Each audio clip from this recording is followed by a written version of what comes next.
辻さん、このトマトなんですけれども、値段はいくらぐらいなんですか？通常のトマトの2倍ぐらいですかね。2倍。はい。おー、いいですね。それはなんで2倍で売れるんですか？まず一番が品種選びなんですけど、トマトって、量を取ろうと思えば、はい、品種選びからもう変えていけばもっとたくさん取れるんですね。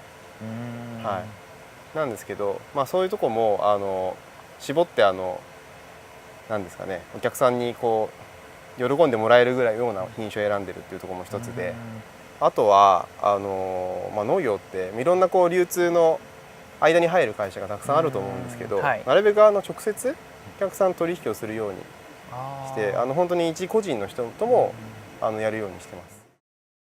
辻さん、収穫の時にこだわりとかはありますか？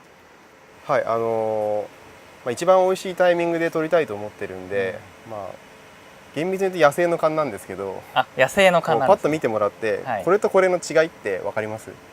確かにちょっとこっちの方が赤みは強いとは思いますけど、そんな変わりはないような気がします。結構通常だともうカラーチャートとかを持って、これもこれも取っちゃうんですね普通は。なんですけど、うちはこれだけを取るように、こっちだけなんですね。はい、これはもう次の収穫に回しますね。はい、なんかこう見分け方が色と他には何かあるんですか？あとなんか艶ですね。艶ですか？あと透明感がこう出てくる時の方がいいですね。